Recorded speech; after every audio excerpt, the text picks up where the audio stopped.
Okay. So got some notifications. Charlie Murder Booster Pack. Why did I get that?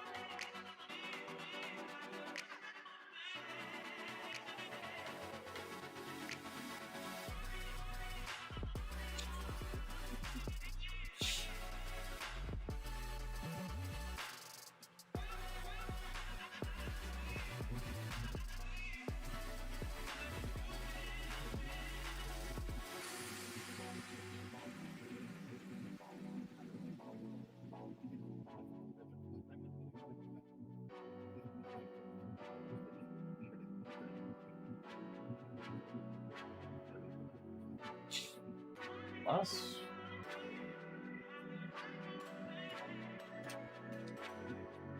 That's weird.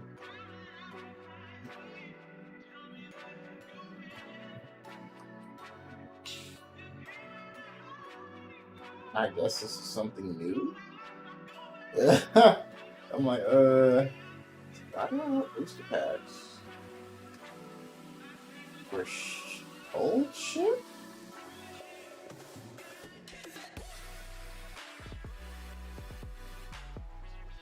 I guess it's for achievements I had. I don't know.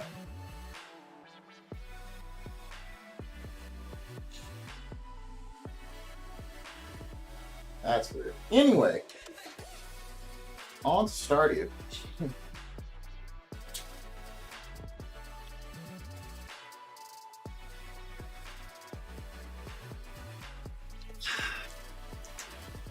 Jesus. Woo! Hello, denizens.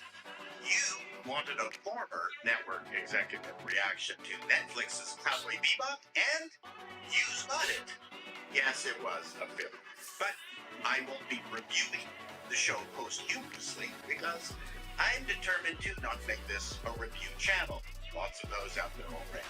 But as I've done before, I'm going to put my executive in charge of production hat on and tell you what I would have told the people behind the live action Cowboy Bebop. But first, let me do some housekeeping regarding a previous post where I mentioned a bit that Hollywood hates writers. That's the England.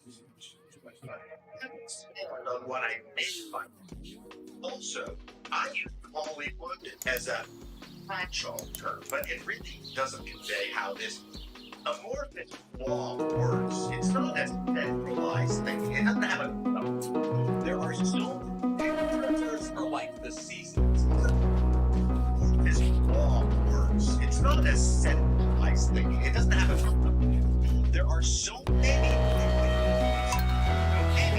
really professional people working at one end of the spectrum and sycophantic bank workers on the other, and everything in between. More than that in another video. What about this writers? The issue is that pretty much anyone can produce and anyone can act, but almost no one can write. At least write well. Studios have their favorite approved writers, but they are not perfect hit machines either. This is kind of what have you done with me lately sort of thing.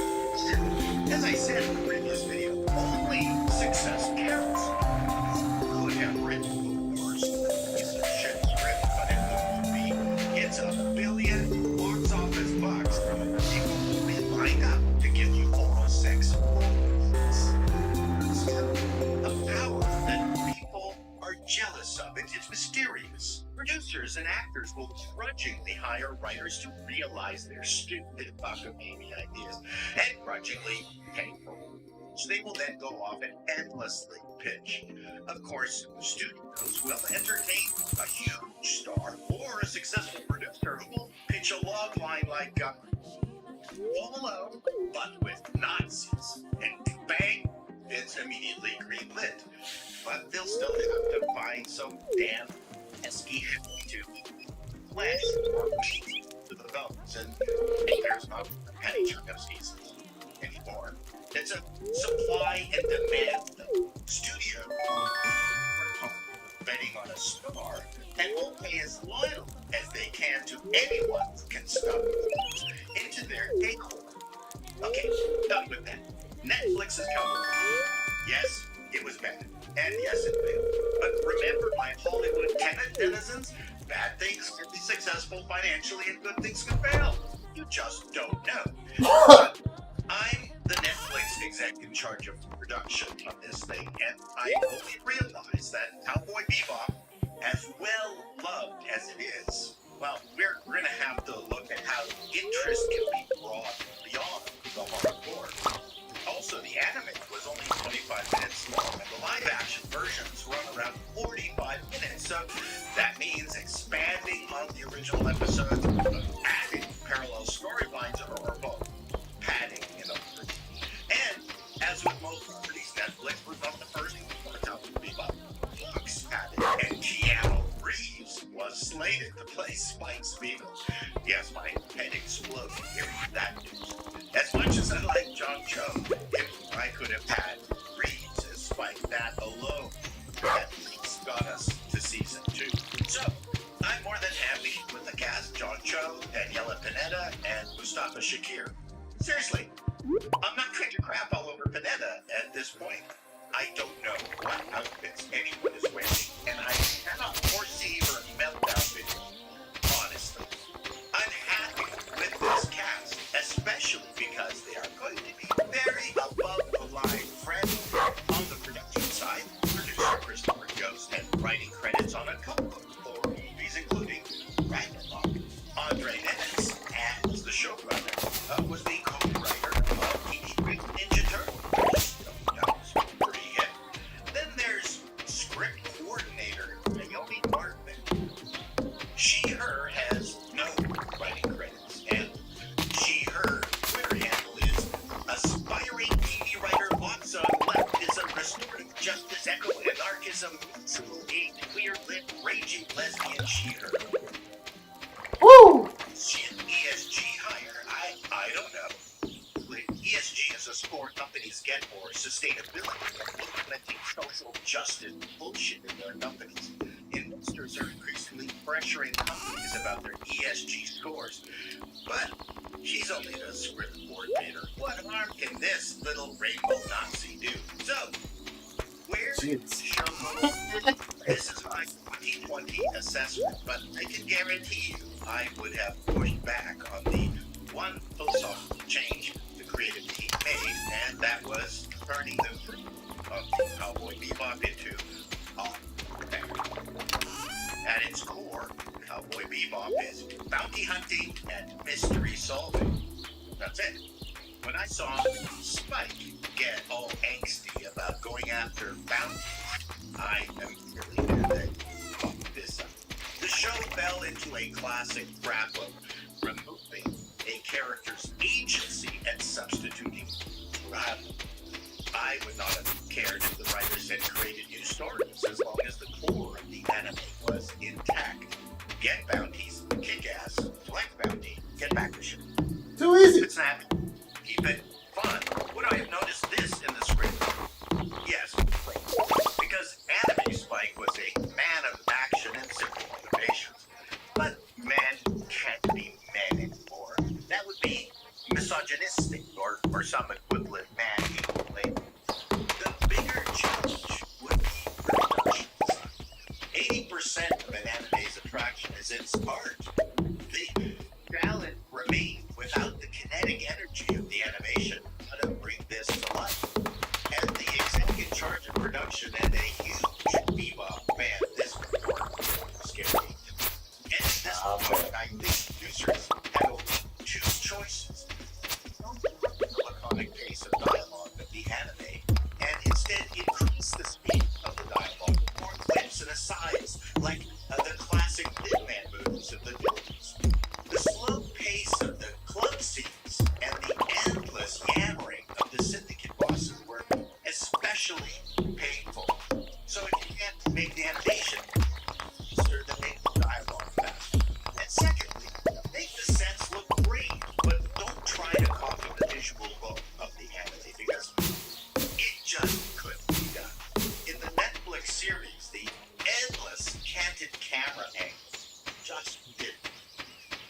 show looked campy, cheap.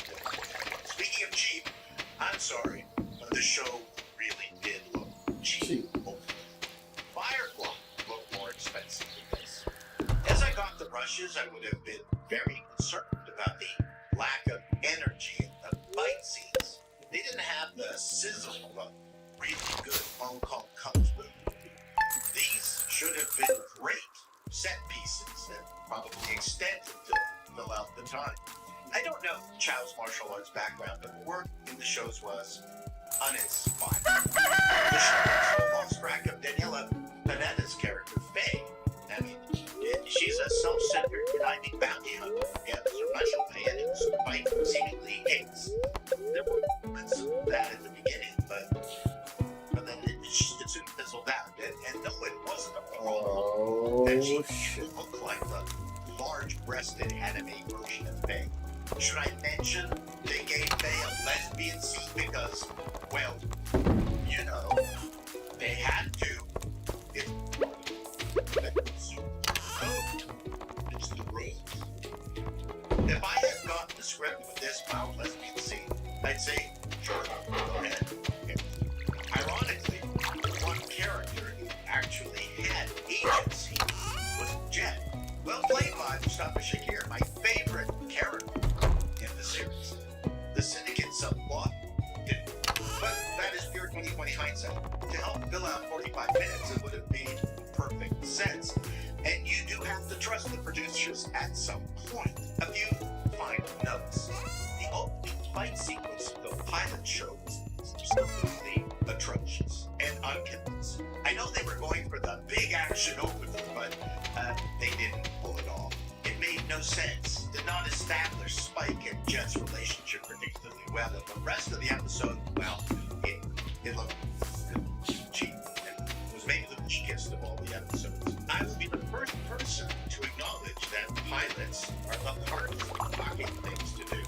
But I would have killed that episode and started the series with episode 2. Oh, and I know you're going to want me to comment on the viral Daniela Panetta video where she attacked Movie Mob fans. Yeah, that was probably the dumbest things I ever saw. So, yeah, between the pilot show and Daniela's implosion, it did not go well for the show. In the end, I think it was a challenge of the extended running time and the mere fact that bringing anime to real life is almost an impossible task. I'm also certain that the crew gave it their best shot. They looked like nice people.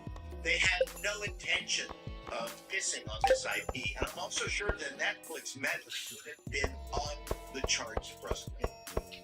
As I've said before, a producer's 2 most hated words, there are network notes. Till next time, denizens, be easy. You know what? Nah. Okay. I don't hate that.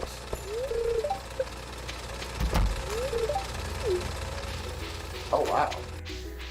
Okay. Before he gets his day started, he's checking his shit. I don't have anything to donate. I've already donated enough. That's funny. I need a lot.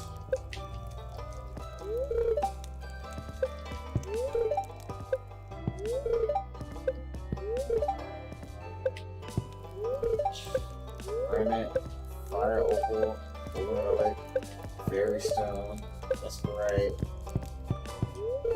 Google fossil, dry starfish, dinosaur egg. Okay, let's 9 o'clock. Let's go talk to our boy.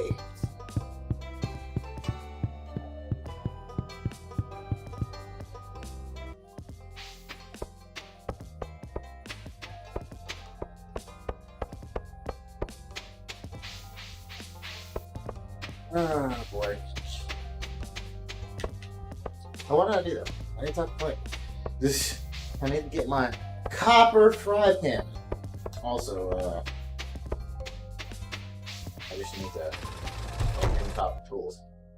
I'm sure no.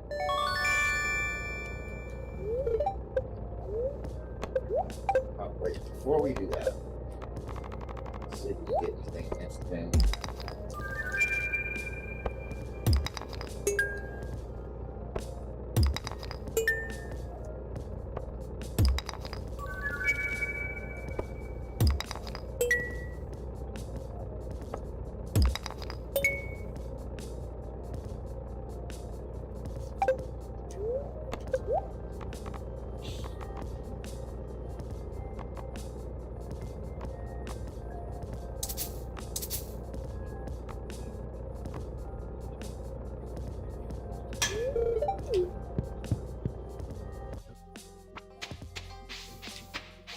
Who is this nerd?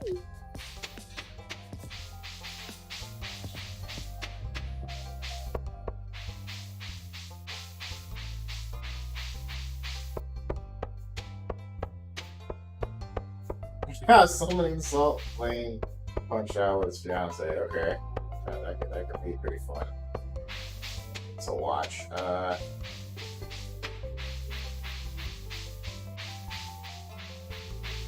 I make a blind man believe in the boogie. Alright, first things first, baby girl.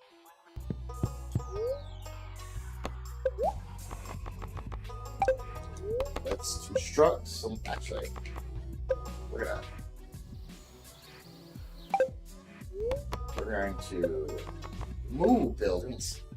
I need to move this shit. I don't know where the fuck we're gonna put it at. Just no clue at all. That's honestly the only island with room right now. Oh shit. Oh, there we go. We're just gonna put it here. I guess. And, I honestly could move this one too, but we can stay for now.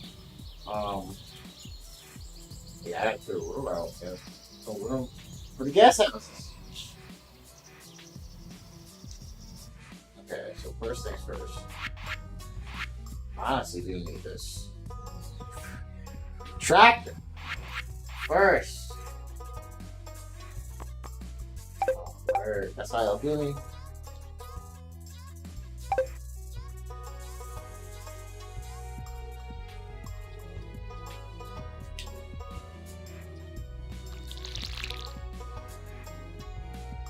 What the fuck? Yes. That's what we're doing.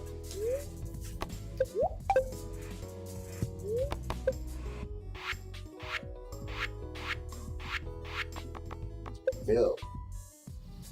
Right next to the crib, bro. Right next to the crib.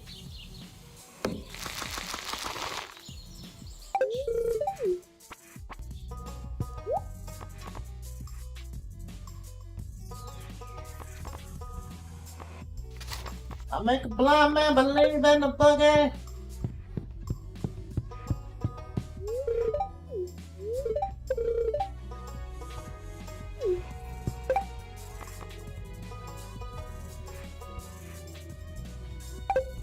ATL. Talk to him, low. That's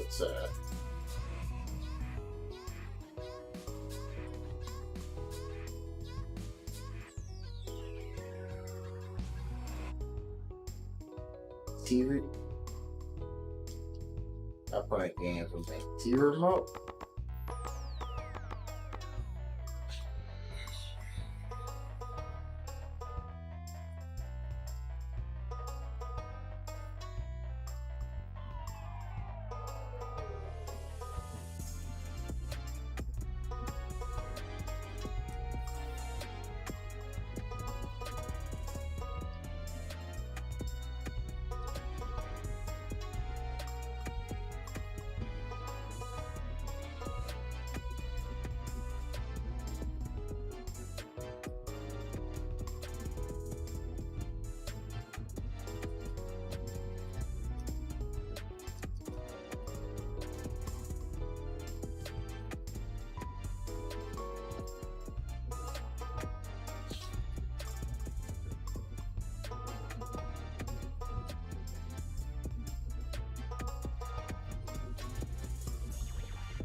Is this not?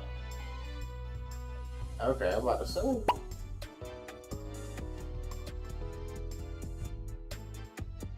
Well, my damn vending machine, damn it. Just keep pumping out the good stuff. Go.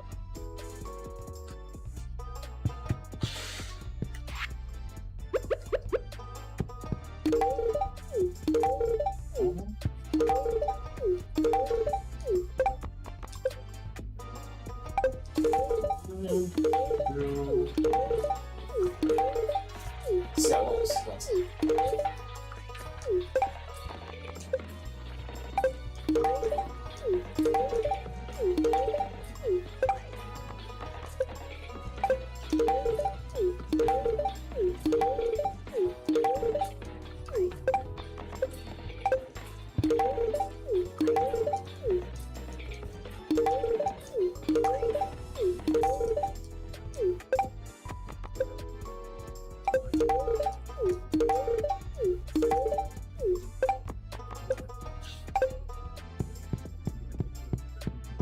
Gotta get the whole family up.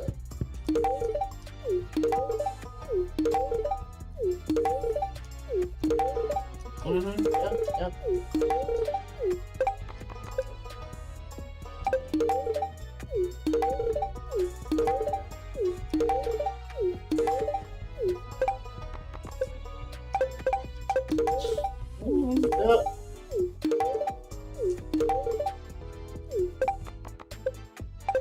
Alright. Now I'm me Sebastian. I'll also pick him. Get him off, but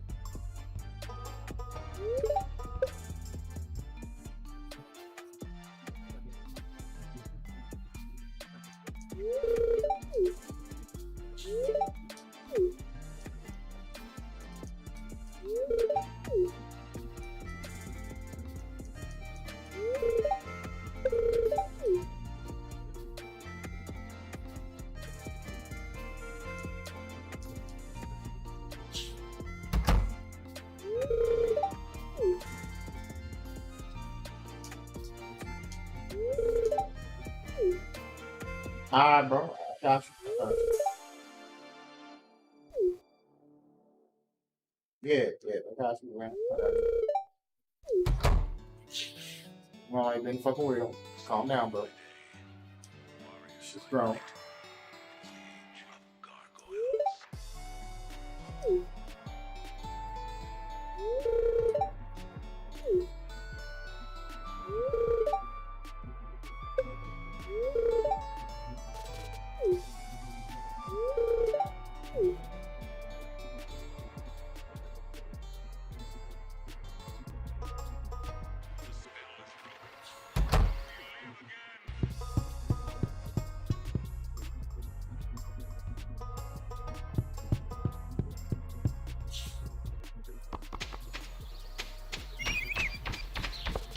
We're gonna get more stable, and then I'm gonna get everything I need to make that now. Get that damn tractor. I want the tractor. I gotta clear out some more room. Also, closer. So what?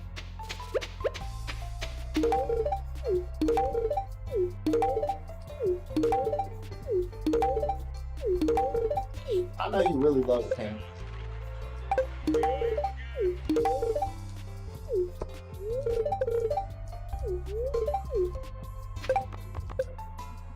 Oh man, what you have that big bro?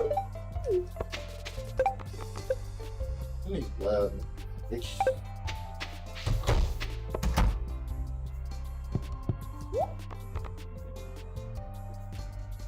Alright.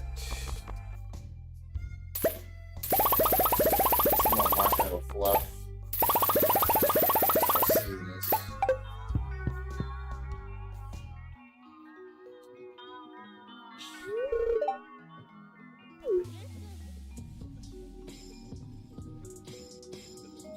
Alright, so let's find something to listen to while I'm scanning.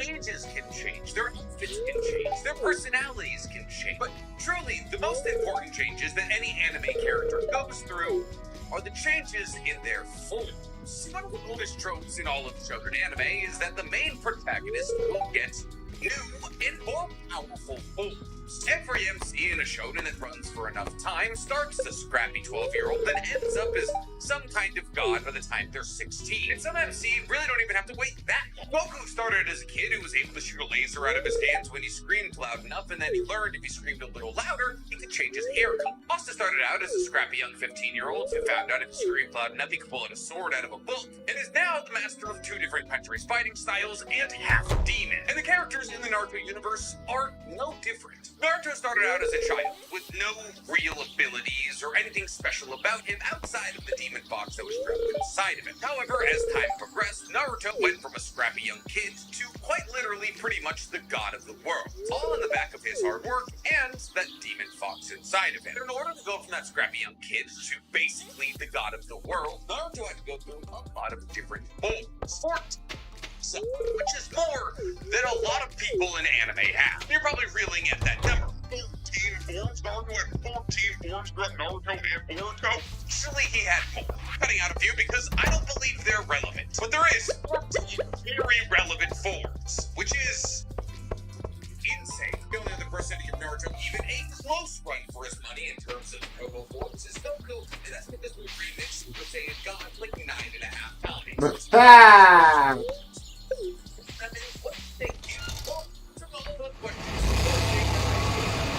the changing of forms sometimes is an important thing in shonen anime. The majority of the greatest moments in recorded shonen anime history are when the main character of a shonen anime finally achieves what is either their final form or just a really cool new form. Goku obtaining Super Saiyan 1, Goku obtaining Ultra Instinct, Goku obtaining his adult form, Naruto using Baryon. These are moments that will live in anime history forever. The thing with constantly switching between forms is that some of the intermediary forms get forgotten. Sure, we remember Super Saiyan God, but we remember Super Saiyan God 100 times Kaioken, Ultra Instincts. You're not only. Throwing about as many forms as you are willing to accept. Just Naruto falls right in that same categorization as Goku. Obviously, Naruto has the big forms, like Sage Mode and Baryon, ACM2. There's also a lot of small forms that got Naruto to those forms. It was very much talking about the big and important forms, or else they're talking about the less important forms. You can't build a house without a foundation. So, further ado, let's get into what was essentially Naruto's first ever upgrade. Because coming in at number 14, we have the chakra shreds. The chakra shreds was on very early days of Naruto. Our instance of Naruto ever tapping into Kurama's power. Now, in order to explain how a lot of these forms work, I'm going to have to explain to you a little bit on how the 8 trigram seal works. The reason that Minato used 8 trigram seal to seal Kurama into Naruto is so Naruto could use Kurama's chakra. See, the 8 trigram seal, while it does seal away Kurama, also leaks out a lot of Kurama's chakra. And as time progressed, aka as Naruto gets older, the seal leaks more. Oh!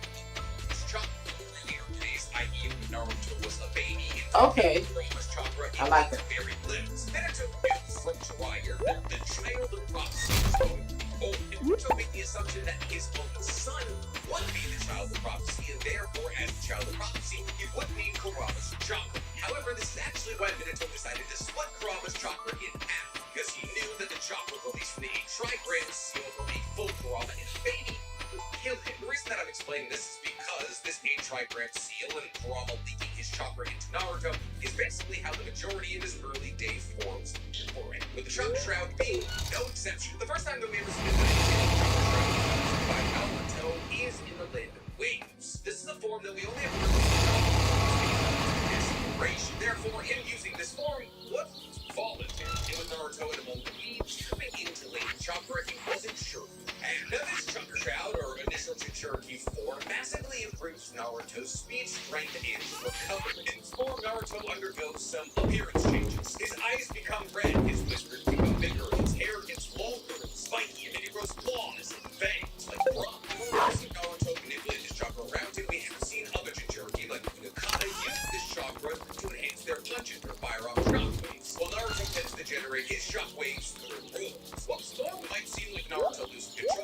actually not that. Well, at least it's not that by the time that he's battling against Neji, because by the time that he's battling against Neji, Naruto is able to channel this foe to improve his chances in battle. Though in the land of waves, it was still control. Now after the 14th spot, the next couple of spots are going to be somewhat similar, because coming in at the 13th spot, we have his one-tailed cloak mode. Now the reason I say these next couple of forms are going to be similar is because this one-tailed cloak mode is a version 1 feature cloak. And Naruto is able to manifest different versions of the version 1 cloak that have a different amount of tails. It do the same with version 2. See, the version 1 Jinchuriki cloak, which Jiraiya refers to as the demon fox cloak, is incredibly dense shroud of chakra around the Jinchuriki. In this case, Naruto, and this incredibly dense chakra can act as a defensive mechanism for Naruto. However, it also injures him. See, the chakra in a version 1 cloak appears as though it's blue, and this is because the super density of the chakra actually heats it. This causes Naruto's skin to boil. However, the healing factor of Kurama's chakra also causes his skin to heat. Now, this chakra form takes the appearance of Kurama. It manifests as many tails as Kurama has 9. And these tails can operate as chakra arms to grab things or to hit people. And every new tail sprouted increases the speed, strength, and stamina of the person using this cloak. And the way that this form operates largely depends on the Jinchuriki's relationship with their tailed beast. And this form manifests out of spite and losing control of your tailed beast. The those around you will experience discomfort in your presence, and your body will begin to corrode. If you use this form for long enough, parts of your body will begin to corrode beyond use. And with every new tail that's manifested, the Jinchuriki loses more and more control. This isn't necessarily the worst thing, because as the Jinchuriki loses more and more control, the shroud can actually operate on its own. Meaning, let's say hypothetically, there's a kunai coming to the back of the Jinchuriki's head that the Jinchuriki is unaware of. The shroud, if it's manifested enough tails, can simply snag that kunai. All version 1 cloaks have to come with a loss of control. In fact, it would be that Naruto is able to manifest an 8-tailed version 1 cloak and not lose any good luck, because he had a relationship with Yuki, meaning that he was able to access all of the benefits and speed, strength, stamina, and healing that this version 1 cloak gave him, not loss of control, while also maintaining the fact that the shroud could operate. Salami! Massive benefits conveyed. The same fact that a level 1 cloak can repel the likes of Amaterasu, as Amaterasu burns away the super dense chakra, but not the body itself. We have a wild until Naruto gets to that point, because we're talking about the one-tailed version. See, we first saw Naruto's one-tailed version 1 cloak in his first battle in the valley at the end against Sasuke. It was his first real big power, and power him up it did. See, this cloak gave Naruto such speed and strength that even the 3 Tomei Sharingan that Sasuke currently wielded wasn't enough to keep up with him. At the same time, the defense, stamina, and strength given to him through this version was enough to keep up with Sasuke in his version 2 Curse March state, an upgrade that Sasuke himself had just recently gotten. Not to mention, through the manifestation of this state, Naruto was able to supercharge his Rasengan for the first half time, starting what would be a long and arduous journey of making sure the Rasengan was ready to kill in any situation whatsoever. And sure, well, technically, Naruto loses this battle against Sasuke and was blocked up his cloak. After the one-tailed version of the version 1 cloak, we have the 4-tailed version coming in number 12. See, the 4-tailed version 1 cloak only ever happened in the end. In one of the weirdest filler arcs of all time. It was just like a retelling of Naruto's story in an incredibly weird and vague and like uncanny valley-esque way. It was like Sasuke was still bad, he was still with the Orochimaru, but Naruto was after him with Neji, and Yamato was trying to stop him. For some reason, he's there. But in this incredibly weird filler arc, Naruto was able to manifest a 4-tailed version 1 cloak. And in this form, Naruto was able to knock out Yamato, who was trying to suppress his chakra, and Hokuto with a Curse Mark Sasuke. Well, actually, Sasuke's Curse Mark is what breaks Naruto out of the form in the first place. But once again, weird filler. We're coming in on the spot we do. We're canon 4-tailed movement. Canon 4-tailed movement isn't a version 1 cloak, it's a version 2 cloak. The version 2 cloak, Jinchuriki cloak, is about as close as you can get to a perfect Jinchuriki transformation without actually getting there. It's the upgrade of the version 1, which is rather obvious. If the density of chakra in the version 1 Jinchuriki cloak is water, then the density of chakra in the version 2 is water. So in the version 2 Jinchuriki cloak, the chakra enveloping the Jinchuriki usually becomes more humanoid, also becoming so incredibly thick and hot and vitriol that it creates a black endoskeleton type layer around the Jinchuriki. For those of you who it used to mean something sarcastic, and I'm using it in the sense of it being acidic and or burning its Jinchuriki, which it does. See, the reason that the version 2 Jinchuriki cloak is darker is because it burns away the skin of the user. It makes the chopper cloak their blood. Remember, the regenerative properties of Kurama's chopper constantly heal these burns. It's kind of like fire damage, but the usage of this technique actually shortens the lifespan of this jerky because of the constant creation and destruction of its cells. It's like Stardew using mitotic regeneration for Mushrooms healing power. There is a very clear advantage over version 1 in this version 2 clone. 1, entering this form generates so much energy that it creates craters around the Jinchuriki. 2, the strength, speed, stamina, and defenses of the Jinchuriki using this form are massively improved over version 1. The defense especially being massively buffed. Yeah. The Jinchuriki is so thick that pretty much nothing can get through it. Defense can be even further buffed by manifesting bones.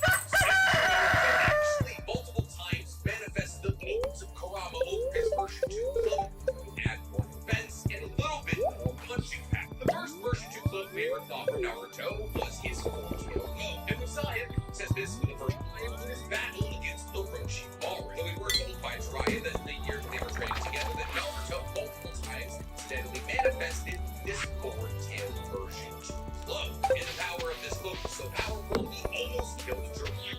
Now that's not to say that this version is strong enough to kill Jiraiya. Jiraiya never wanted to hurt Naruto, so obviously he was giving it his all. It does mean he was able to give Orochimaru a favorite good battle on the Tenchi Bridge. This battle happened after the defeat of Sasuke when Naruto saw Orochimaru for the first time. Wanting Orochimaru to give Sasuke back, Naruto lost control. In this version, Naruto was able to inflict multiple injuries to Orochimaru. Melting away Orochimaru's entire body when Orochimaru tried to grab it with a snake, carry Orochimaru and head with a swipe, and even forcing Orochimaru to summon one of the strongest summons, the triple Rashomon gates, to stop a tailed beast ball. Yes, because in version 2 state you can create tailed beast balls. So obviously Naruto, who's never purposely manifested in version 2 state, wasn't the person creating the tailed beast ball here. See, Naruto, whenever he enters his version 2 state, doesn't know the difference between friend and foe. He attacks everybody equally. The hands are rated E for everybody. But in this mode, he is able to manifest a somewhat miniature version of the tailed beast's strongest ability. Even Orochi's Musanagi blade, who said to be able to touch everything, was unable to cut through this cloak. So Naruto manifesting this version 2 cloak, even though he can't control it, is a massive upgrade. But it's the only version 2 cloak that Naruto ever manifests. In fact, Naruto manifests 3 other versions of the version 2 cloak. The first of which being the 6-tailed transformation. Naruto manifests the 6-tailed version of his version 2 cloak. Battle against Pain. After he believes Pain kills him not. And even just through the manifestation of 2 more tails, Naruto's upgrades are relatively insane. While the 6th tail is very deserving of our 10 spikes. 6th tail's version, we begin to see what could be described as a partial transformation. While in the 6th tail version, Naruto's form was still relatively humanoid, he had begun to manifest the bones of Kurama. Naruto, who's basically unable to fight against Pain's strongest body, the Deva Path in his 4 tails mode, upon manifesting the 6 tails, began to overwhelm the Deva Path entirely. Forcing the Deva Path to run away from Naruto, to take cover from Naruto, to strategically lay down and hold his hands out and redirect energy blasts from Naruto. And even that wasn't enough because in his 6 tail form, Naruto was able to overwhelm the power of the Rinnegan and blow the Deva Path away. The power of the 6 tail form was so incredible that it forced Pain to use Chibaku Tensai on Naruto, which arguably Naruto and the Deva Path's strongest ability. But Naruto wasn't done improving upon his version 2 clones. No, because in our number 9 spot we have the 8-tailed version 2 clone. Now this form is manifested after Naruto is trapped in Chibaku Tensei. Naruto lost in his agony and his pain, feels as though everything hurts and he wants to erase everything that hurts. And it's at this point that Kurama offers the olive branch. He says, "We'll see." At which point the 8 trigram seal on Naruto's stomach is opened. At which point Naruto manifests the 8-tailed version 2. But now cloak is kind of a weird transformation because it's barely a cloak. In fact, it's simply a partial transformation. Kurama erupts from Chibaku Tensei, able to rip apart the strongest ability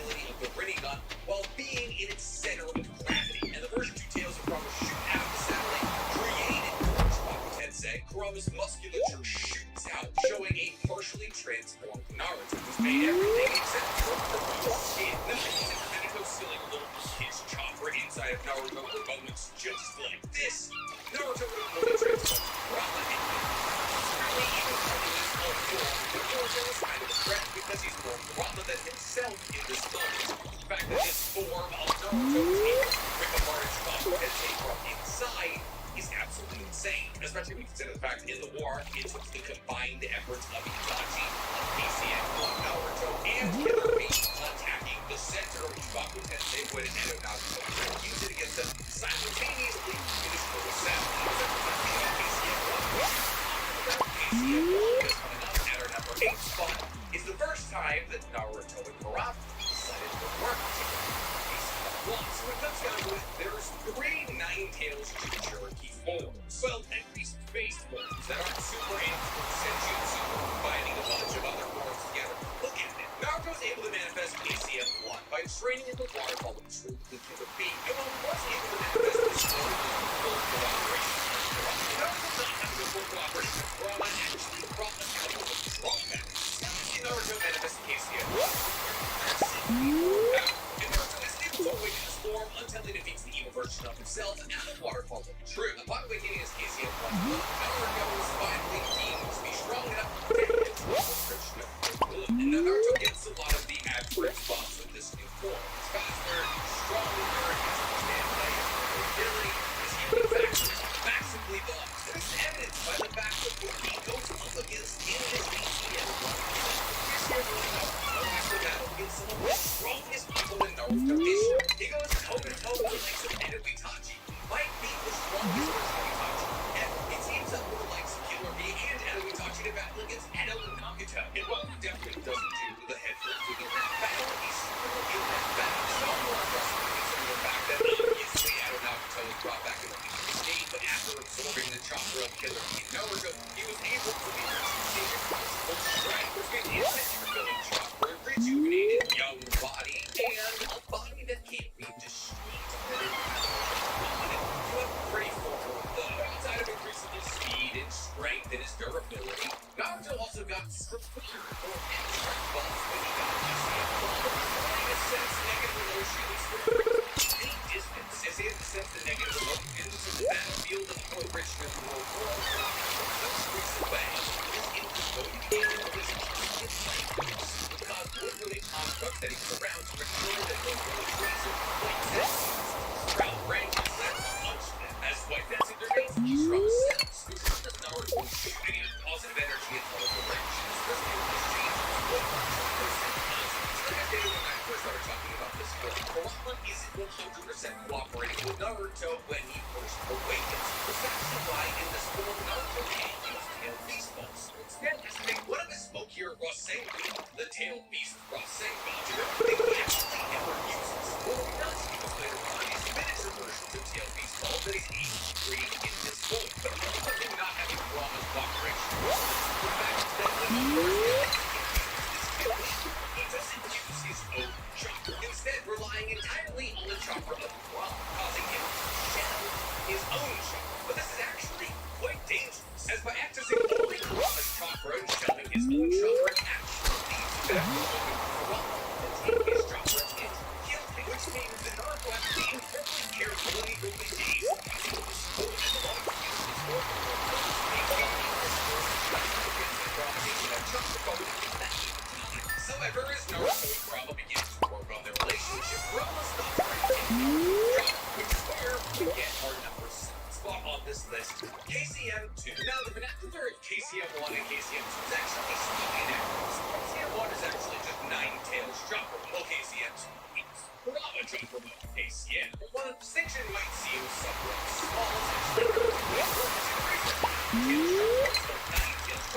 because Naruto doesn't know Kurama's name yet, and once Naruto becomes friends with Kurama and learns his name, he gains Kurama chakra mode. Now, KCM-2 or Kurama chakra mode is what happens when Naruto and Kurama synchronize their hearts. Now, KCM-2 is Naruto's full tail beast transformation without the actual transformation. While other Jinchuriki will turn into the tail beast at the end of the Jinchuriki, Naruto just have to undergo this full transformation, and therefore Naruto's KCM-2 will be equated to any little transformation from any other Jinchuriki. And this is evidenced by the fact that Naruto in this one is able to do what any Jinchuriki can in their full transformation. Most importantly, you create tail beast balls. On top of this, Naruto is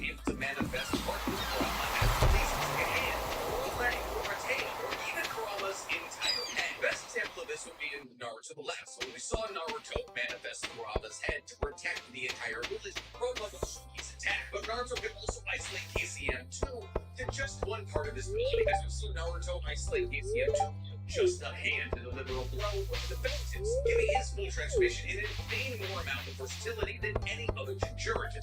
In this form, Naruto is able to transfer his into a chakra to anybody, granting them tailless version 1 cloaks that make them substantially stronger. Make those upgrades are, we're not entirely sure, but Kakashi says that the upgrade improves his combo strength by 3-fold. If Hinata was able to redirect one of the hands of the 10-tailed to vacuum. Now obviously, this is the mode that Naruto had to rely on for the majority of the corporation of it. And this mode technically only gets stronger when Naruto gains the entirety of Brahm, the mode that we see in the last. The problem with scaling this mode is that this mode is usually used in conjunction with a couple of different things. So Naruto, just with the power of KCM2, was able to battle 5-tailed beasts simultaneously, which makes sense consider the fact that a tailed beast and Jinchuriki are stronger when brought together, and that this is essentially Naruto's full transformation. But this was still only a quarter. But that's not about KCM2, because we're going to talk about KCM2 again on this list, believe it or not. Number 6, Sage Mode. I don't know what you're saying. You're saying, Naruto gets it. What more KCM2? And you're right. He did. But I'm talking about Naruto to the modern day here. See, Naruto in current Naruto, I guess, really doesn't have access to anything. He's currently floating in a timeless dimension. When he's not floating in a timeless dimension, all he currently has access Sage Mode. And while a lot of people believe that Naruto has been substantially nerfed with loss of Brahm, he is still incredibly strong with Sage Mode. In fact, Naruto is probably the strongest Sage we've ever known. Naruto Sage Mode is so incredibly powerful that it's not even really considered Sage Mode anymore. In fact, when Shikamaru was worrying about Naruto as he's shipping out to go fight Code to save Boruto, he tells Shikamaru that he's been training in Sage Mode for the last decade or so, and that he's become a substantially stronger Sage than he ever was before. And honestly, Naruto proves this, as he's immediately able to enter Sage Mode and maintain it for a longer amount of time. See, one of Naruto's biggest issues is that when he wanted to use Sage Mode previously, he needed Shadow Clone's gathering Senjutsu Chakra for him. But the fact that he now believes that he's able to hold Sage Mode for as long as he needs to, and is also able to transform immediately, shows that that's no longer an issue for him. And on top of this, Naruto and Boruto believes that through the power of just his Sage Mode, he should be strong enough to take on Code. And while Naruto is usually pretty good at deducing how powerful he is and his opponent is, proved to be pretty substantial. Which is unfortunate, but then again, Code is supposed to be stronger than Ishiki, battling against very on mode Naruto. That's what I'm saying here, is that Sage Mode Hokage Naruto is probably stronger than just straight up KCM Naruto in the war, which means I believe you'd be able to pull off feats like fighting against 5-tailed beasts with just this bolt. Now, unfortunately, the only thing we really have to scale Naruto as an adult with just Sage Mode is battle against Code, Shingo's super red. Adult Naruto is based on bits of bubble sheet, so he's way higher than Team Naruto. However, I don't think adult Sage Naruto is as strong as our next entry on this list. This would be Naruto's Tail Beast. See, while some would consider this Naruto's complete transformation into Brahm, it's actually one step beyond complete transformation. This one has Minato and Naruto transform their clothes into the shape of Brahm. Now, in this method, Naruto has all of the benefits of KCM2, but add-on also being balanced. Now, this one works very similar to Sasana. Now, Naruto hovered within the construct. Now, when this one is frustrated, Naruto and Brahm are only able to maintain it for 5 minutes, because their bond isn't perfected. And however, with time, they eventually increase that time to 8 minutes, and then lose forever. Now, the reason that this mode is stronger than your average full transformation from Jinchuriki is because both Minato and Naruto have the ability to bring other people into their chakra construct. This not only allows Brahm to protect those brought in, but also heal those and regenerate their chakra. Since it isn't a full transformation into a tailed beast, Naruto is still able to use jutsu while inside of this construct, just like Uchiha with their Susanoo, which allows Naruto to do things like massive Rasengan or use Shadow Clone jutsu, which makes multiple copies of this Kurama chakra. On top of this, Naruto is able to seize control over Tokuyama, and in Naruto, so we see that Naruto is able to manifest this construct, separate himself and transform like form. And so I really don't have any hesitancy in saying that I believe that this form is stronger than just Sage Mode.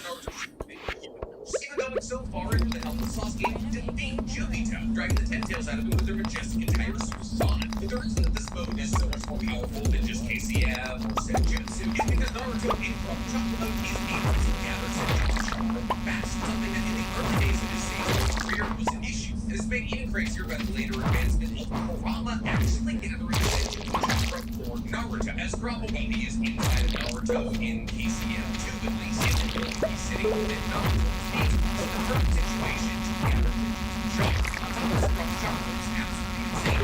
Therefore, it can make almost as much Senjutsu chakra, if not more, than Naruto. He can then feed that chakra into Naruto so Naruto can continue having a Sage mode gathering Senjutsu chakra. Oh, but here's the thing. Even the combination of these two techniques wasn't enough for Naruto, or it wasn't enough for Hawk, because even though Naruto combined these two techniques and Sasuke had perfected his Susanoo, they still were relatively no match against a pre-Rinnegan Madara, who was said to be encroaching upon Hagoromo's power. And because of this, Chakra Sky Daddy and Hagoromo had to come down and bestow upon Naruto and Sasuke some godly hacks, which is why coming in our number 3 spot, we have the 6-path Sage Mode. So this mode is a variation of KCF Sage Mode. It's just the Sage Mode being used. This 6-path Sage Mode. In this mode, Naruto's appearance changes, mirroring that of Hagoromo's in 6 paths. And further mirroring Hagoromo, in this mode, Naruto is also able to use Truth Seeker moves, which are a Kekkei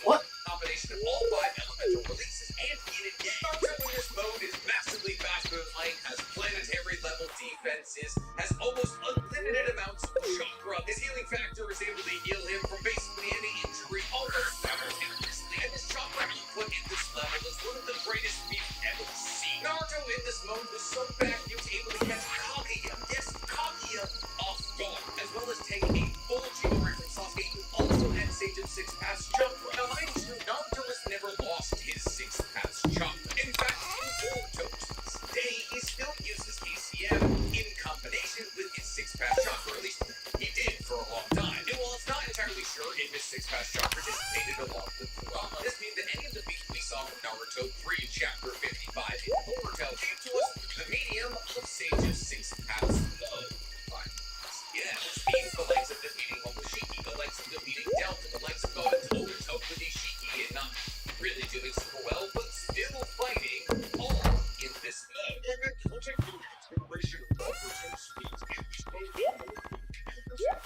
Why is this? That's a great question. So it's about Naruto's modes, and especially talking about Naruto's modes in between Naruto and Boruto, we get into slightly murky water. Naruto is absolutely at his strongest in Boruto. Naruto and Boruto decided to take his art direction in a different way. See, Kishimoto realized that by the time the war rolled around in Shippuden, that he wasn't dealing with ninjas anymore. The scale, the size, the power, and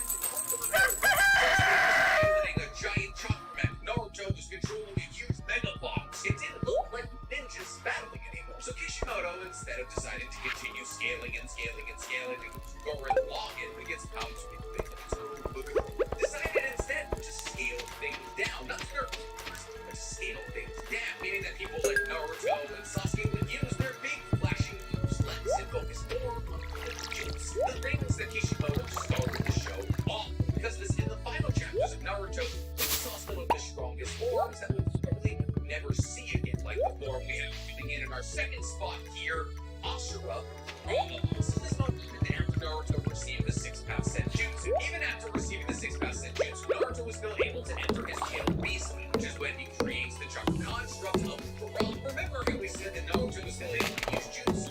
Well, in this chakra construct, he was also able to use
put together to create a new form of energy. A new form of energy that's superboosts Naruto higher levels than anybody we've ever seen in the universe. Naruto very unnoticed fast enough to dodge and catch Ishiki's chakra bombs. Something that Sasuke would have fully involved the EMS to 6 pretty god couldn't perceive, let alone dodge handle. It's something that Naruto all years of his KPM and Sage of 6 path mode in combination simultaneously got littered with previous. This mode also allowed Naruto to speed with Ishiki, who was so fast he was not only able to use Sasuke out of his Susanoo, but Naruto out of his full beast.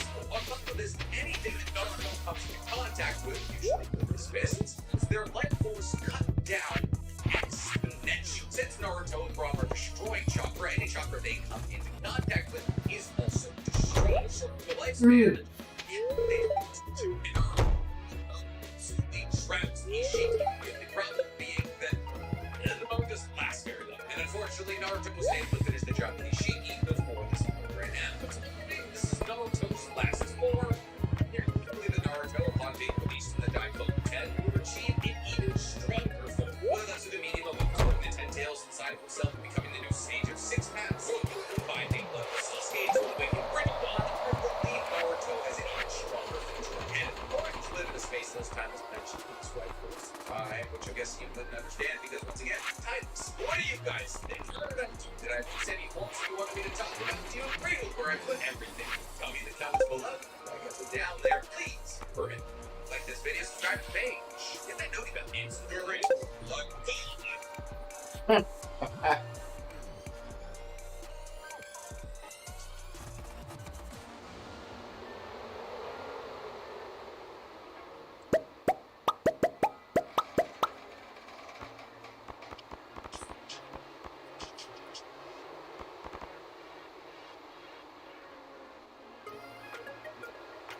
That shit's funny.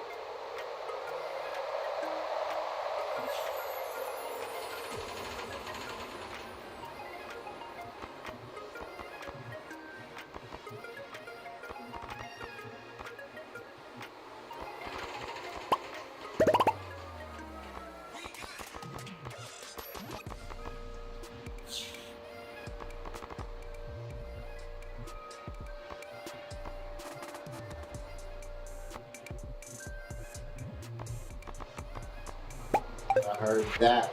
Oh, what's that? One time, bring it back to Mo. What up? Great Lakes in the 718. Take 5 to throw it away. Word. Hurt up with both.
Shut up.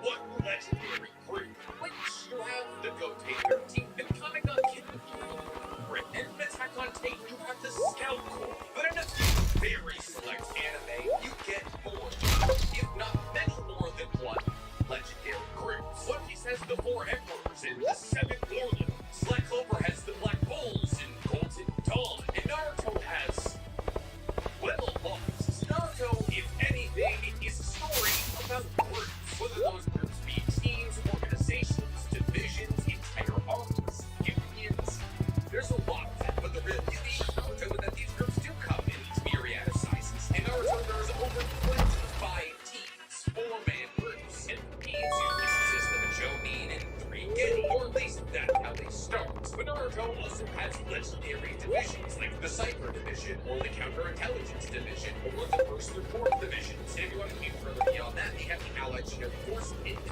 Shinobi Union that exists in Boruto. What we're talking about. The true most legendary combinations of people in Naruto are the teams, or the unions, or the divisions. The true most legendary groupings of people in Naruto are the groups. Groups of people too big to be considered a team, but too small to be considered a division. People like the Konoha 13, the 12 Guardian Ninja, the 7 Swordsmen of the Mist, the Akatsuki Card. These are the true groups that make Naruto the legendary anime and manga that is to this day. And without these legendary groups, Naruto would not be nearly as infamous as it is today. But out of all of these incredibly prominent, potent groups, what's the strongest? What legendary group introduced throughout Naruto Boruto's timeline will come out on top and came down to an all-out battle royale between them? And maybe more importantly than that, who are all these legendary groups? What are their backstories? How do they come together? What was in them? Well, today we hope to answer all those questions. All levels of debate. We're talking all the groups in Naruto, right explained. But before we direct our explaining anything, guys, please like this video, subscribe to the page. Breaking and explaining groups, then boy, oh boy, are you gonna love my own channel. We're gonna start talking about Naruto, Boruto, why talking any other anime. And if you like the idea of me just talking about anime in general, you're gonna love my anime podcast, Stardew Anonymous, that I do every single day. It's available on YouTube, Spotify, and Apple Podcasts. Groups in Naruto, kind of an ambiguous term, especially when you consider the fact that there's well over 100 teams in Naruto. So when we throw the word group around, what we mean by talking about today are groups of people larger than 4 people. Because obviously we talked about groups of people that are 4 people or less. That would include every single team that's ever formed in Naruto's history. With things like the AV combo, Team 7, Team 10, Team Guy, you get it. And one day we absolutely will do a video ranking and explaining every single team in Naruto. Today is not that day. That talking about anything that comprised as a division. The best and clearest example of this would be the First Report Division of the Shinobi Allied Forces. So another thing that I would also consider a division are things like the Ongo, the Roots, so 100 or so people who act more as military force than, a I'll make a video breaking and explaining all of the divisions in Naruto. I don't know how we're going to clickbait this blood, but we'll figure it out. That leaves us with, well, the incredibly specific number of between 5 and 20-ish people. Well, actually, 5 and 13, because the biggest group on this list is 13 people. Which might seem oddly specific, but even after dropping the parameters down by that much, we still have 8 groups on this list. On top of this, we're only going to be talking about relevant and or canon groups. So groups like the 8-man squad that Kakashi and Yamato led in order to find Sasuke, but then thought Sasuke died because they saw Deidara's self-explosion, I'm not going to add because they never do it.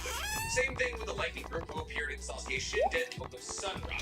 They're a group of vigilantes that all had Genkai that we were introduced to in Sasuke's first light novel. Actually, that might have been his second one, I don't know. They're not relevant to the story. They're side characters in a light novel. Though obviously Book of Sunrise did get adapted at the end of Shippuden, so they did technically have an anime appearance. And that's all the news, which is more than we usually have in a YouTube video, but we really had to trim the fat on this one. If I included all of the groups larger than 4 people, this list would have been like 25 groups long. But instead, it's 8, which brings us perfectly to our first entry, because coming in at number 8, we have the Snout Village Group. And I'm saying, Vic, You just said they had bigger than 4. You're already breaking it. so would usually say this is my video, you'll crash somewhere else. But Sound Village 4 are not the Sound Village 4. They call themselves, sure they're usually 4 people, but we all know the Sound Village 4 is truly the Sound Village 5.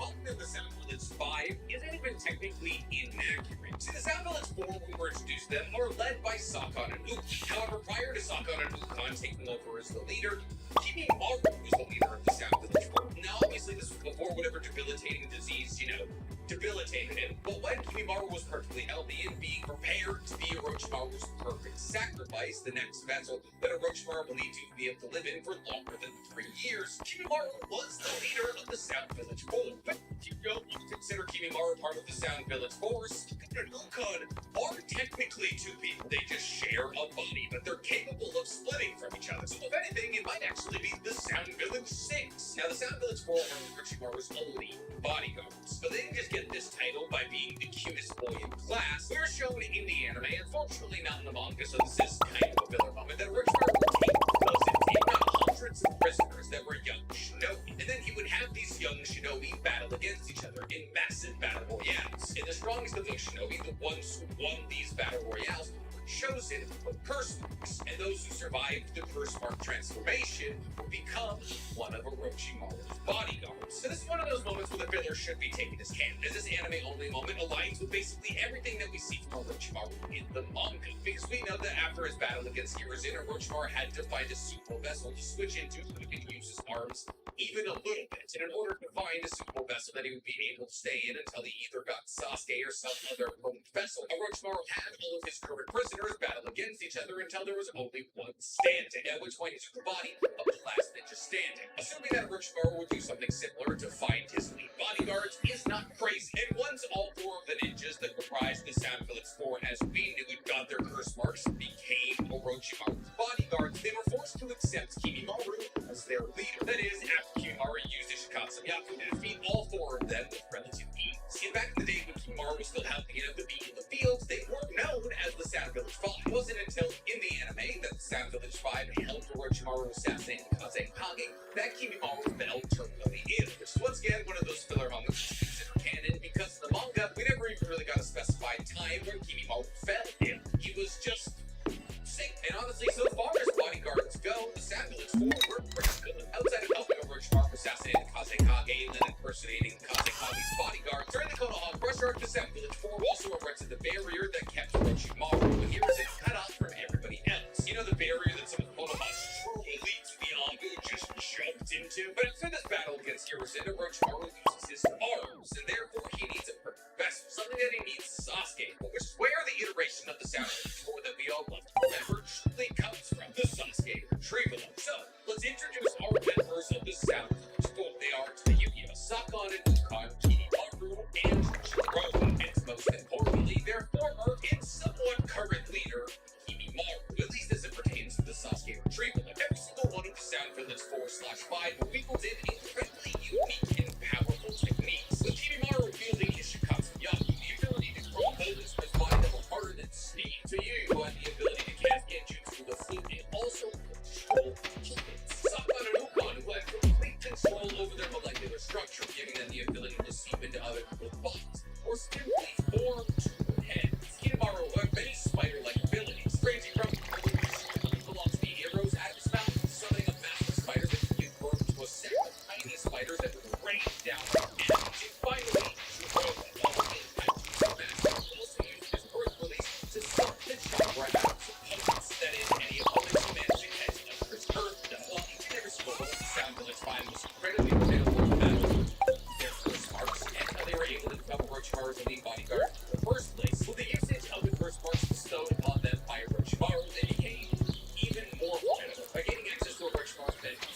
fast. Their range has increased, their speed and strength was doubled, if not tripled, and their chocolate bullets became much larger. Over the past current March, Choji had taken tricolor pills, Neji almost died, Rock Lee fired the guards, and so on and so forth, making Several of Five was intimidating and bad groups in the early days of Dollar Time. However, the Sad Village 5, although technically I would say that a team they lost to is next up on the list, because coming in at number 7, we have the Sasuke Treatment. Now, there's a squad. There's a couple of different ways you can look at the Sasuke recovery team. You can either look at it as 5 boys and honestly, I would say 6-person team. Or you can look at it as that 6-person team plus 3 Sand siblings. Here's the thing. Almost every single person in the Sasuke recovery team is their EV1. In fact, the only person that EV1 was Choji, and that makes he took a pill that made him 100 times stronger and should have killed him. Although what's going to lose was not butter. Which makes sense. Why did they send him either? It's like when Shikamaru and other Teyuya and Rock Lee also would never remember the Sasuke recovery team was their first Ibarra. If it wasn't for Koshiro coming to help Ibar, Tamare coming to help Shikamaru, Gara coming to help Rock Lee, they were all getting wiped off the map. So not considering Rock Lee and Sand siblings on this team, we hard to put them above the Sound Village 5, which is why I think I'm officially adding the Sand siblings and Rock Lee to the Sasuke recovery team. I mean, they were helping, and if we're being entirely real, this entire group was thrown together in a half hour, so anybody else who late should be considered part of the group. The reason the Sasuke recovery team was the Sasuke recovery team is because they were with the Konoha crush, or the Konoha didn't want to see weak, so they increased the workload of all the Shinin and Shonin and Konoha, which sent most of them outside of the village. Because this web Tsunade was made aware of the fact that Sasuke had left the village, she didn't have the appropriate staff to send for what would be an A-rank mission, and therefore she had to use Shikamaru, who was recently promoted to Chunin, in whatever Genny he could find in that found, which happened to be Choji, Iba, Naruto, and Neji. That script was technically supposed to include Shino, but he was away on the mission, which was good for Sasuke because if he had gone, Sasuke would have come back to the village. There would have been no ifs, ands, or buts about it. Shino would have won and continued winning until eventually Sasuke was dragged back. The man has never lost a fight in Naruto. The group was also supposed to include Sakura, but Shikamaru turned it away. Now, the goal of this team is to quite obviously retrieve Sasuke. However, the goal of the Sound Village 5 is to stop them from retrieving Sasuke, which is why this arc played out as multiple individual fights all on top of each other. 5 left behind was Jerome, who made his moves in the entirety of the Sasuke rescue team in no, however, no, Choji stays behind to fight against Jerome. And while for a while it appears as though Choji is going to win against Jerome, he activates his first spark.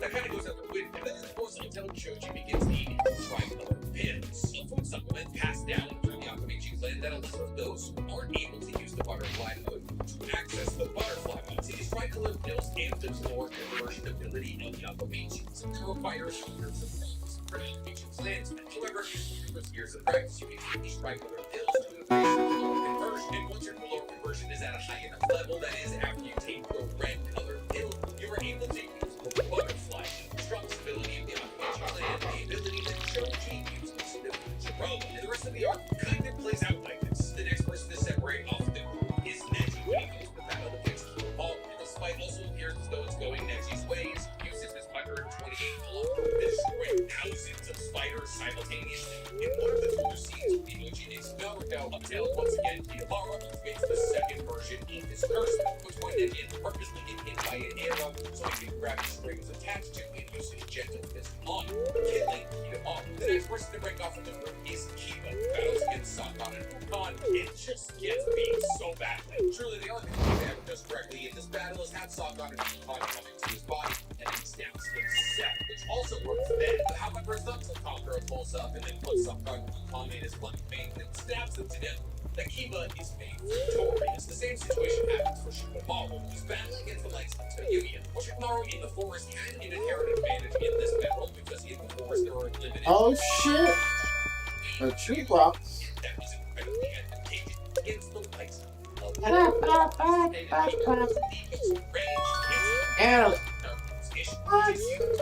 And if you've heard this song, you would be cast into Genjutsu.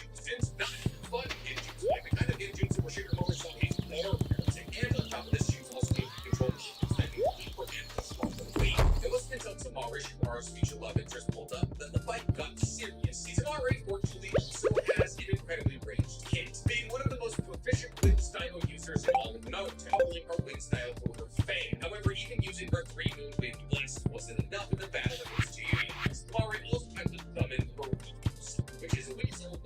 invisible in an eye patch, and it's one of my favorite things in all of Naruto. It wasn't until Safari summoned one of the strongest summoning animals in all of Naruto, as this weasel was able to cut down an entire forest like that finally tell you who was the beat. Naruto was the last person of the Sasuke retrieval arc pushing on beyond the 7th. That was until, of course, he was stopped by keeping on.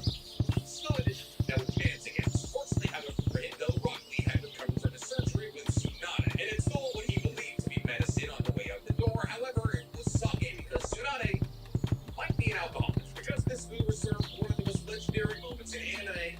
Rock Lee's drunk fist. However, when Rock Lee sobered up, he realized he was no match for Power's almost impregnable defense. And as he was about to be killed, he was saved by the very person who was the gift that was stronger in the first place. God proceeds to cover the entire battlefield in sand. Sand barrier let them know that isn't enough to kill Kimimaro. But no, it isn't enough to kill Kimimaro.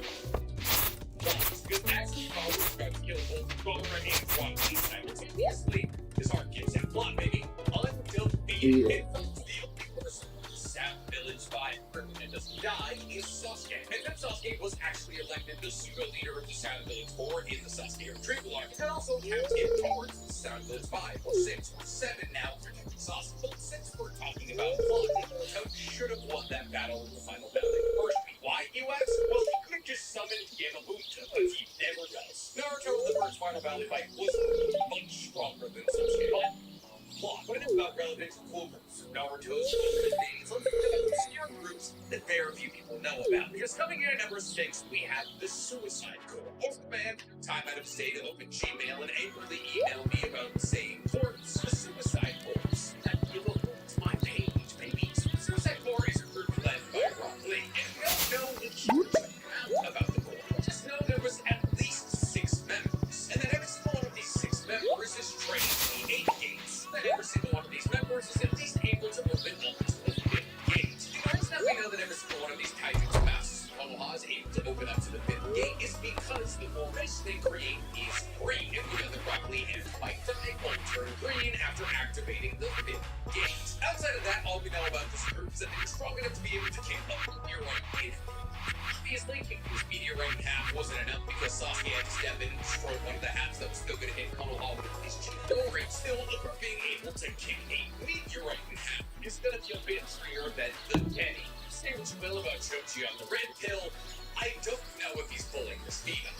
But the relevant groups, let's get back to the true reason that we're watching this video. Because coming in at number 5, we have the 7 Swordsmen of the Mist. Now, we've seen a lot of different iterations of the 7 Swordsmen of the Mist throughout Naruto's history. And on top of this, the fate of the 7 Swordsmen of the Mist is different in the anime as it is in the manga. However, it's one of those moments where we don't take filler as canon because it contradicts the source material. The 7 Swordsmen of the Mist can be broken into 2 separate generations. Pre might die, and Ghost might die. See, the reason the 7 Swordsmen of the Mist are broken up into Pre and Ghost might die is because Might Die kills almost all of them. Might Die, for those of you who don't remember, is Might Guy's father, the eternal Genin who saved his son from being apprehended by the 7 Swordsmen of the Mist by activating the 8th gate and killing a majority of the 7 Swordsmen. Now, so far as the manga is concerned, Might Die kills 6 out of the 7 swordsmen. However, so far as the anime is concerned, Might Die only kills 4. Because the anime reintroduces Juzo and Raiga into the story after the battle against Might Die, with Juzo normally being killed by Yakura and Raiga getting his own work and kind of killing himself. Also, Naruto kind of kills him, like Naruto hits him off a cliff that would kill him, but Raiga incinerates himself in mid-air with lightning. See, the manga, the person who survived was the wielder of Samehada prior to Kisame. He would go on to be killed by Kisame, so Kisame could get Samehada. The 7 Swordsmen of the Mist were kind of a revolving door. So if we operate under the assumption of the rules of the manga, 6 out of 7 of the 7 Swordsmen of the Mist die in a battle against Might Die. Well, Might Die is 12 years old, and somehow the hit Mist managed to retain all of the 7 swords of the Mist. Maybe Fuki out-survived Might Die and collected all of the weapons and brought them back with him. But at the end of the day, this means that Might Die was able to defeat every 7 swords of the Mist wielder outside of the wielder of Samehada, which means he defeated the wielder of the Blast Sword, which is essentially a hatchet with infinite explosive seals that whenever you swing, explodes into whatever you swing it onto. He defeated the wielder of the Helmet Splitter, which was an axe and a mallet used together to break enemy defenses. He defeated the user of the Sewing Needle, which is an incredibly long sword that pierces through enemies and is connected to a seemingly infinite amount of wire. It's commonly used string up enemies so they can remove. He also defeated the wielder of the Kiba blades, who described in these blades said the sharpest blades on Earth because they're imbued with the lightning elemental chakra of the user. And we know for basically the entirety of Naruto that imbuing a weapon with lightning chakra makes it sharp. He was also able to defeat Jutsu, and maybe most impressively, he was also able to defeat the wielder of the split sword, which is the second most powerful sword out of the seven swords that were mixed. And after this generation of seven swords were missed that were murdered by Light and Die, a couple of key players stepped in, those being Zabuza, who took the executioner, Kisame, who took Samehan, Mangetsu, Hoshiki, who kind of everything, but probably used the split sword. Considering how many seven swords we never saw used again after this generation that died, Light died of the last sword,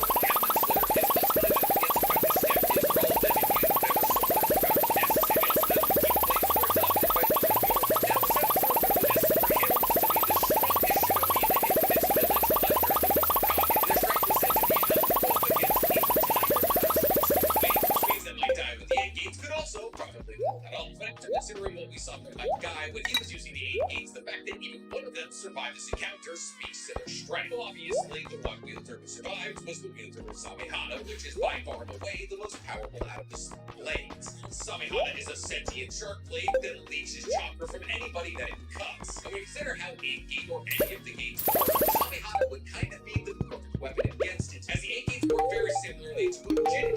You expel a massive amount of chakra outside of your body. That's why my guy is known as the blue elite. Now imagine what would happen if Isame had met Samehana the third time him and my guy had fought. My guy probably would have had to open to the 8 gate then and there. After the 7 swordsmen of the mist, we kind of have the 7 swordsmen of the mist, but for the leaf. Because coming up at number 4, we have the 12 Guardian Ninja. Now the reason that I say the 12 Guardian Ninja are the 7 swordsmen of the mist is because the 12 Guardian Ninja were handpicked by the Fire Daimyo to protect it, and therefore the Fire Daimyo picks the 12 strongest ninja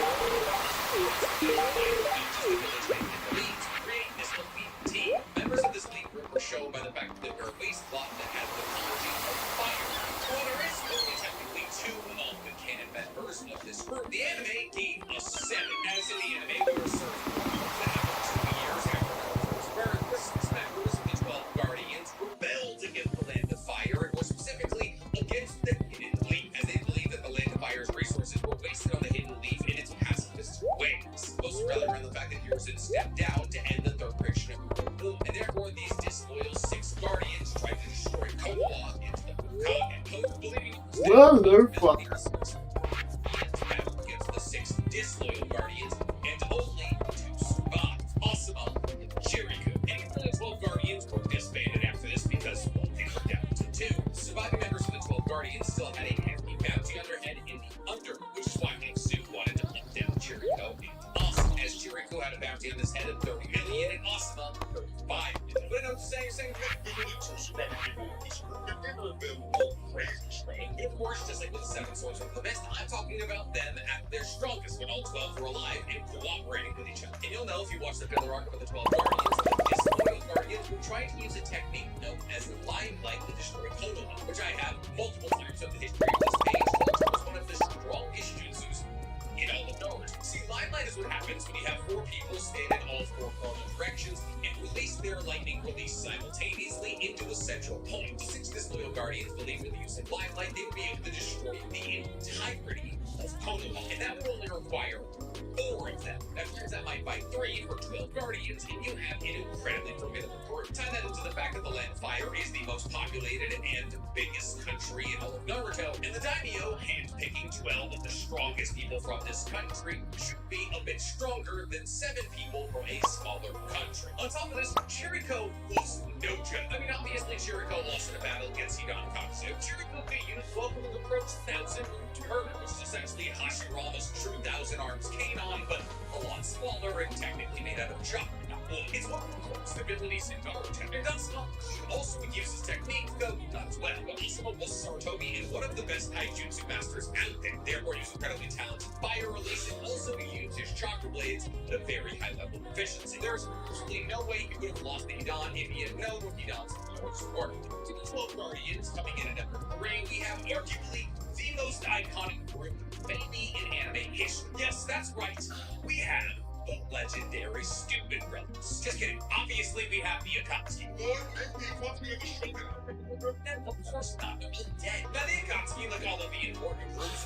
list have also been for a huge amount of change. Obviously, they originated as the Amic Orphans' way to try and seek power for the Hidden Rain and also bring peace to the world. They started as a group of 20 or so ninjas that would take freelance work in order to pay for their grander goal. Their grander goal of bolstering their group's power to the level of that of a country, so they could use their group's power to push through peace. And thus, the only named original members of the Akatsuki we know are the Ame Orphans, Yahiko, Nagato, and Kona. We know that Obito tried to reach out to the Ame Orphans to allow them to work together. However, Yahiko believed that Obito was trying to use them, and therefore rejected his offer. However, after Hanzo, the Salamander, and Danzo decided to kidnap Konan and have Nagato kill Yahiko, Nagato kind of lost him, and for the first time in his entire life, he summoned the Ghetto Posse, which he used to kill everybody present. He then reached back that to Obito and began to make his own version of the Akatsuki. That is, after, of course, killing Hanzo the Salamander. And this group that Nagato created is the truly iconic Akatsuki that we know and love. But even the Akatsuki that Nagato created saw a fair amount of change, as people like Yusuke, who was Itachi's original teammate, were killed by the fourth Mizukage, maybe if you believe the filler, and Kakuzu had two separate partners that he killed before he got to be done, we couldn't kill. On top of this, we know that Orochimaru, after he was driven out of Konoha, joined the Akatsuki. However, after failing to take over Itachi's body, he left the organization, which leaves us with 9 members that everybody conventionally agrees to be the Akatsuki. And those 9 members would be the zombie duo, Hidan, Kakuzu, the remnants of the Ame Orphans, Konan, and the leader Nagato, Itachi and his partner Kisame, the artist duo, Sasori and Deidara, and then Tobi and his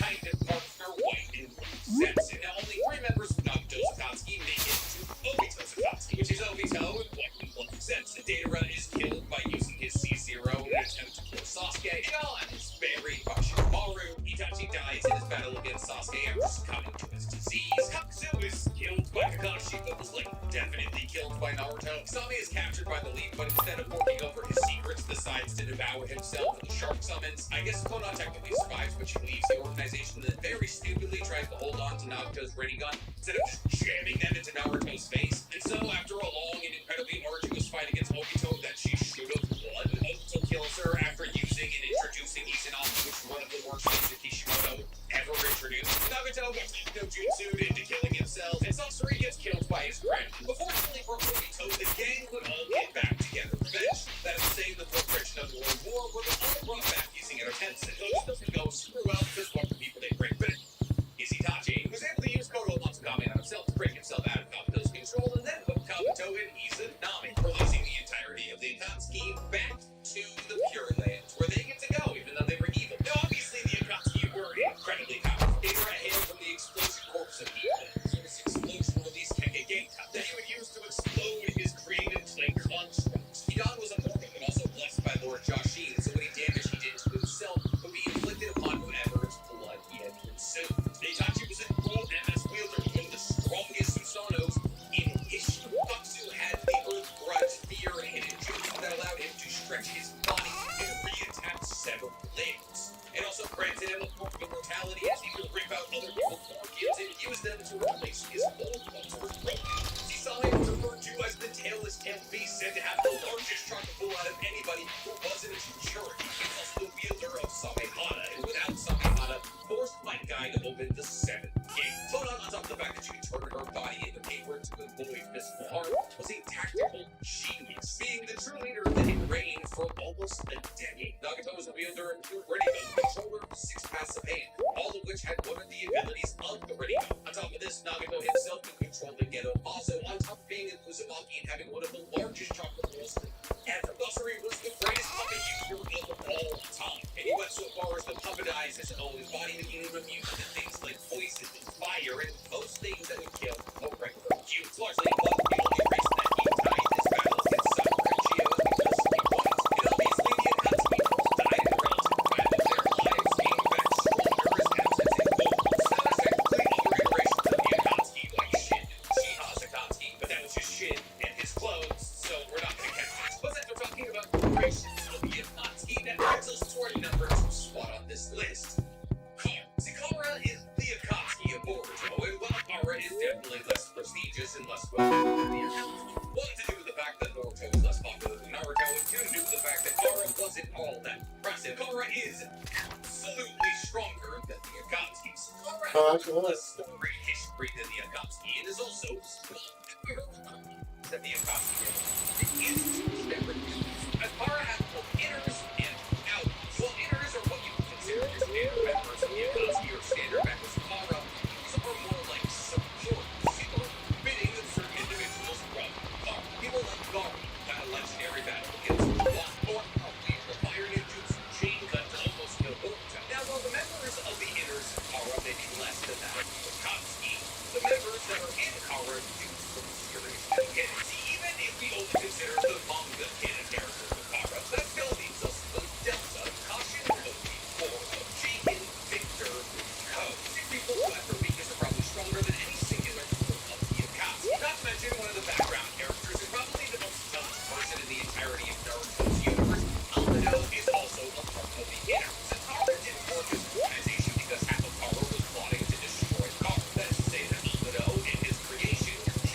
evolving from Ishiki to gain all of Ishiki's powers, but not Ishiki's consciousness. And Ishiki and or Jigen knew that code was so powerful that he forced Amado to place limiters on him so code would surpass his limiters with fine direct analysis of Newt, meaning code is now more powerful than even Jigen was, putting it nowhere on the level of Ishiki. Add that into the fact that code has then separated the 10 tails into a bunch of clones, all of which bear his claw marks to be able to still walk through, as code's true ability allows him to create claw marks that he can freely travel between regions. You have one of the most powerful, yet not so intimidating people in the world.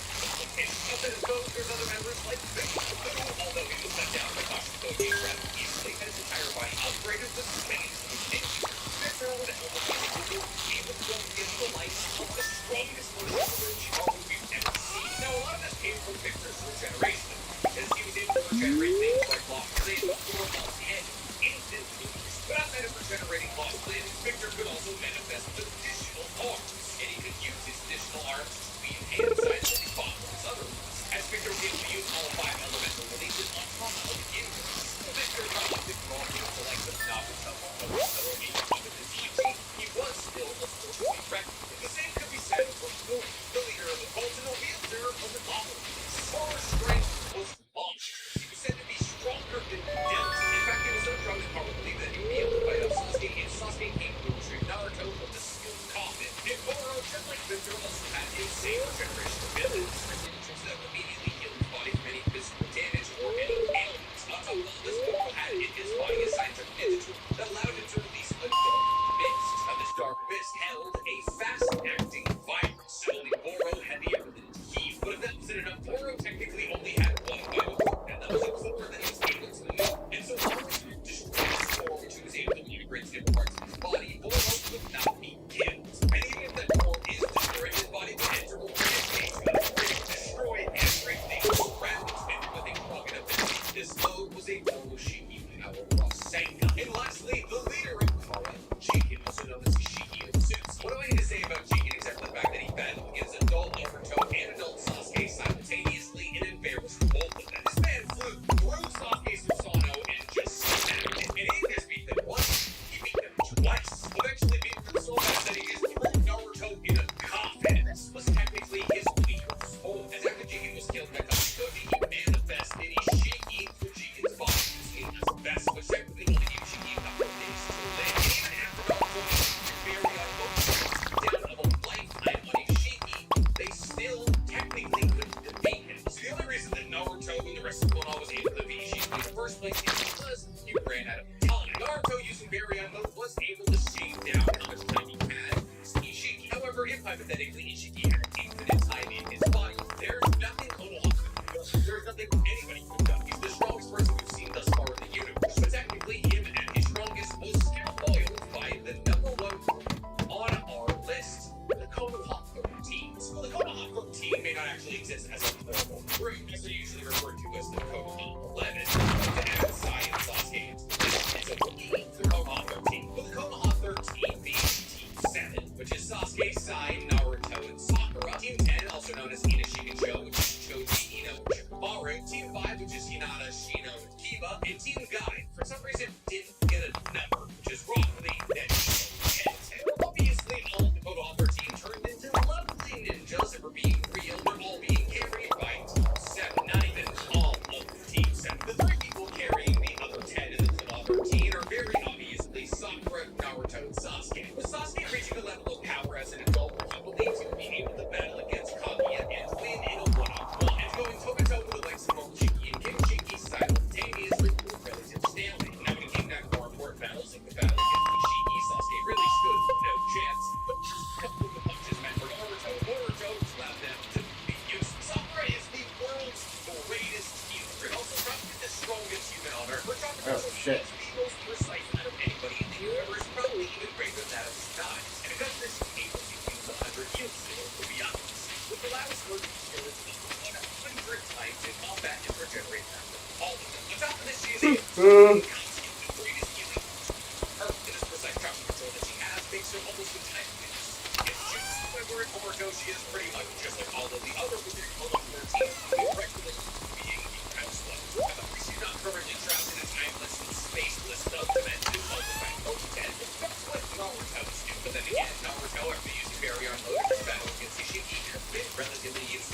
But his strongest Naruto was able to completely outmatch somebody who was able to flash or Sukuna. Naruto was faster, stronger, had better perception, better fighting skills, better everything than Ishiki while using Baryon. He had easily planetary level defenses considering the fact that he had small planet defenses in KCF2 in Baryon mode. So a city level attack power considering the fact that he had city level attack power in his core and was massively faster than like Naruto. Baryon mode is technically the strongest person in the universe, outside of probably Shibayo too. Now outside of these three, obviously other ninjas have accomplished things. Sai is the head of the Anbu, Ino is the head of the Cycloforce. Hinata technically inherited Opera's last bit of Chakra, was able to destroy Tensei Gun with the help of Naruto. But when it comes down to it, the real reason that all 13 are the strongest group in the history of Naruto is those who are at home. Do you guys agree with my list? Tell me in the comments below. Why them down there, please. Okay, like this video, subscribe to the page, and that note even when making a list that includes Naruto. Naruto is always the top of the list. I don't make the laws, I just abide by them.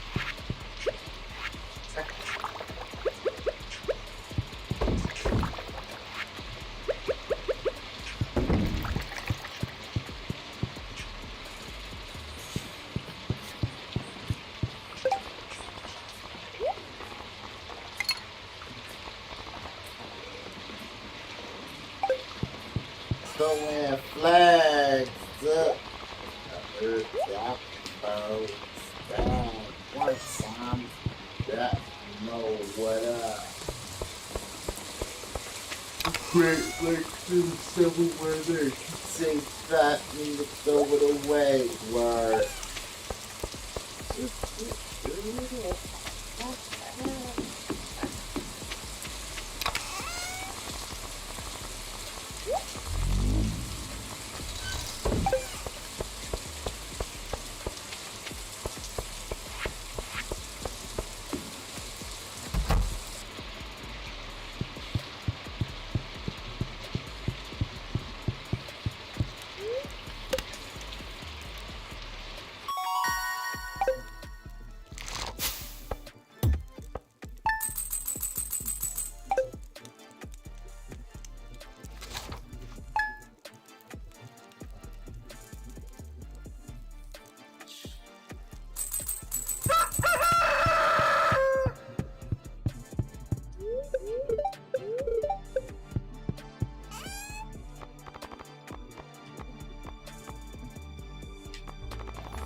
Okay.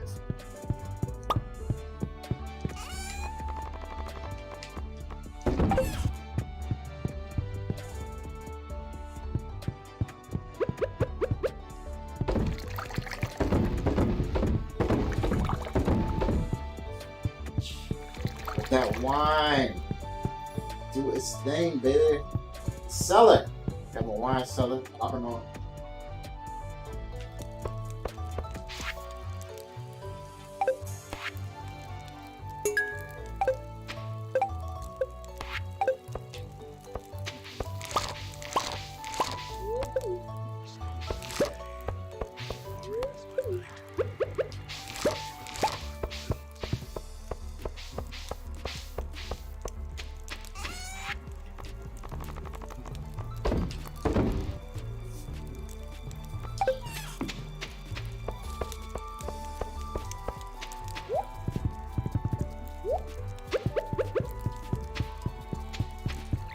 The reason why the sprinkler didn't go?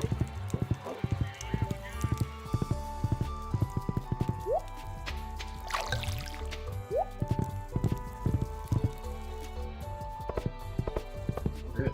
Okay.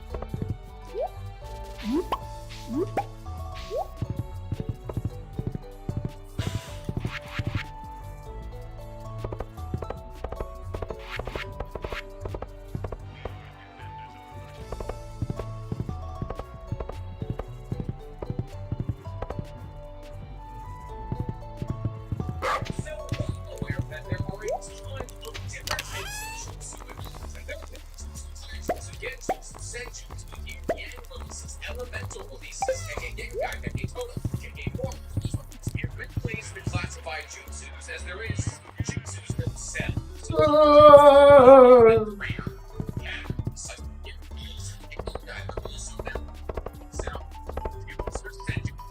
Versions of ninjutsu, and there's senjutsu versions of taijutsu. Even though there seems to be an almost limitless amount of ways to categorize jutsu, there's one category of jutsu that really confuses a lot of people. See things like ninjutsu and taijutsu and genjutsu. Taijutsu can also be a different classification of jutsu. That is to say that any jutsu can also be a hidden jutsu, which is a term of your Open your mouth. what's really mean. Jutsu is hidden. It was qualified jutsu from not being a hidden jutsu. It's being jutsu different from a clan-based hidden game type. Over it, that anything out of all the jutsu the strongest. What's there? Hidden jutsu. The term that's as old as Naruto itself. To all these people like Shikamaru or Choji or Ino, it's like hidden jutsus.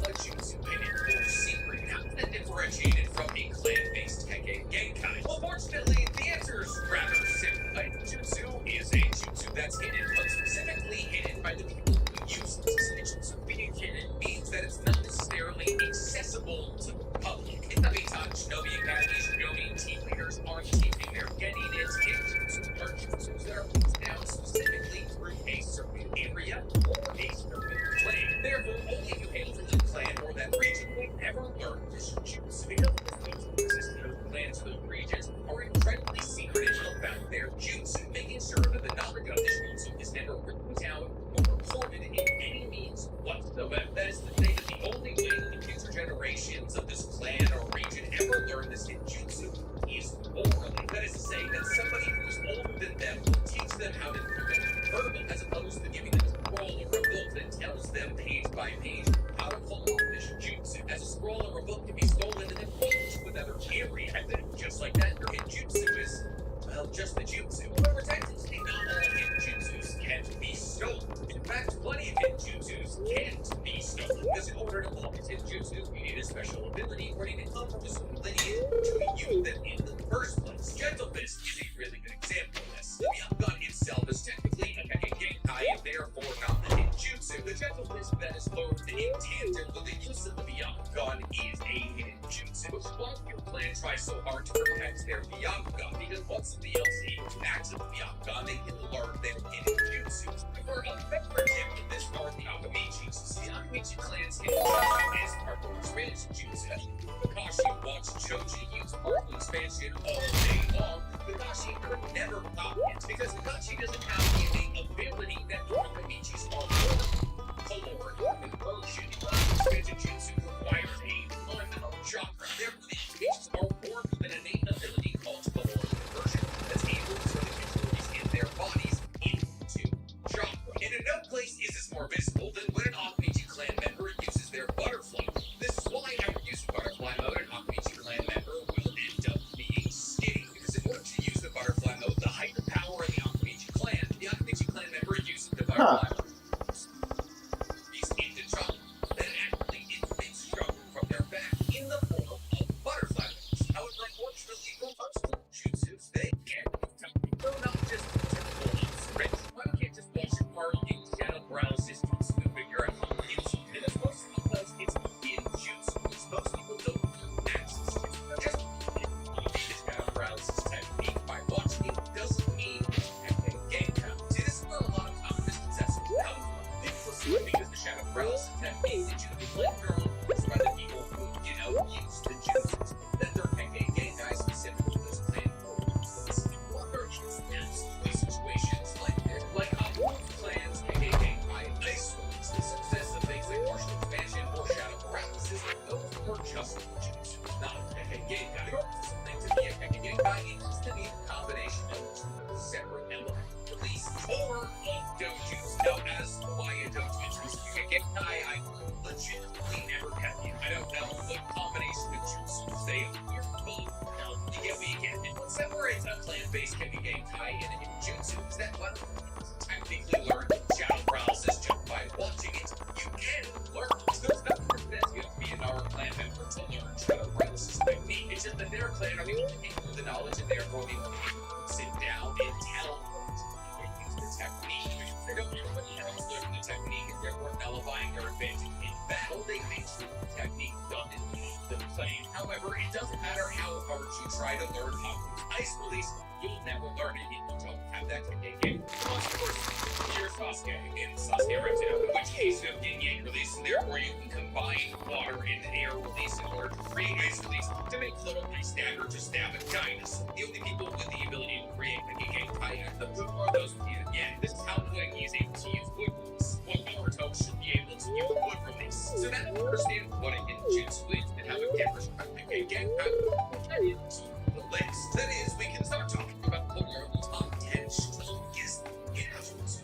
Naruto. I'd like to say, however, that before we get into this list, that I'm not going to be talking about ninjutsu that are hidden behind the wall of a Kekkei Genkai. Things like Jugo's abilities, Haku's ice release abilities, Sharingan abilities, Byakugan abilities, all of that. I'm going to do a separate video right here explaining slant-based Kekkei Genkai. Therefore, it just feels more appropriate to split them up. And while it does technically get rid of a couple of pretty big hitters, there's still plenty on this list, except for, the first one, because we have to start somewhere. But this one, number 2, we have the face copy jutsu. Did you completely forget about the ninjutsu? Yeah, so did I. Plus, the tales from a filler episode that aired over a decade ago. Because used by members of intermediate clans, small clan led by Agari Pisces. This clan popped up in one of the most forgettable filler arcs of the later days of Naruto, the very golden retreat. And on this day, face copying technique that just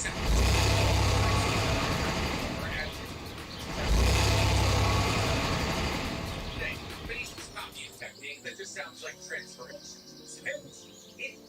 It's kind of worse, and also kind of better. See, obviously, the power of transformation is when ninja is able to take the appearance of anybody they want. The other problem with this is that transformation technique can be flawed. You can mess up the whole, you get the wrong eye color, you get the height right. Because transformation technique is entirely built upon how much you know about the person you're transforming into. And on top of this, even if you do tend to pull off a perfect transformation, there's other ways to foil transformation technique. If you're able to see chakra signatures, you can use Sharingan or Byakugan, and you know the chakra signature of the person being copied, you can see that this transformation doesn't match up with what you know. What's actually more common is the fact that those transformed into others don't have their sense, and therefore those particularly clean noses like Kakashi or Kiba or Ken Ninja Dogs are able to, so long as they know the sense of the person that's being impersonated, identify that the person using the transformation technique is not the original, and therefore even though the transformation technique is incredibly powerful when it comes to Ring On, it can unfortunately will be foiled. However, the base copying technique eliminates one of those huge weaknesses. See, the base copying technique not only lasts a couple of days, but also adjusts the scent of the user to that of the original, to essentially create an even dickhead like the one keep distinguish who the original is. On top of this, base copying technique also guarantees a perfect transformation. The copying technique is technically a better version of the transformation technique, but I also said it's a worse version of the transformation technique, and I wasn't lying. So you know what? Look at the base copying technique, the person using the technique is the way of the events. It's already close enough to use the transformation technique over each of the events. The user also has to stand close to the person that they're copying for a pretty significant amount of time, let alone which means the only way you're using face copying technique on somebody is if they're asleep, unconscious, or tied up. As we guess, if you're using transformation technique or face copying technique to infiltrate as somebody else, you're going to have to make sure that the person you're copying is incapacitated. Otherwise, with you walking around, it's going to look a bit suspicious, which actually not even that suspicious considering how widely shadow clones are used. We're cool using 14-number programming around those very easily being transformed here. And the face copying technique does some of the same setbacks as the transformation technique, in that it doesn't matter if you have their appearance, you can't use the abilities of the person you're using. So while the juice might be really good for infiltration, it's got a bubble to do. But well, then it non-canon jutsu. Let's get to another non-canon jutsu. Let's talk about the number 9. Belongs to the Puma clan, one of the original and rare clans that originally tricks you to join. Now, existed in the land of rice fields for generations.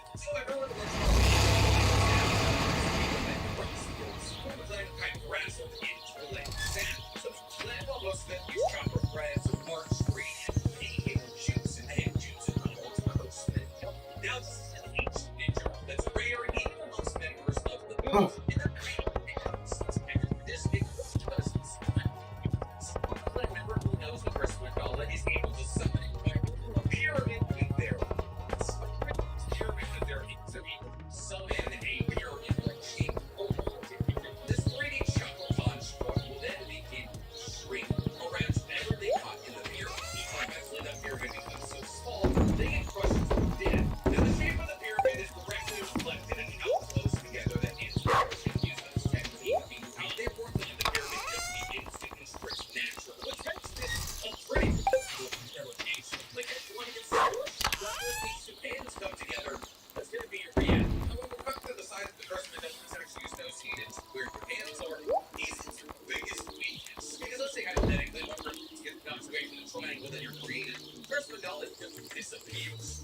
So if you look a little bit of focus, the first mandala begins to disappear. And it's just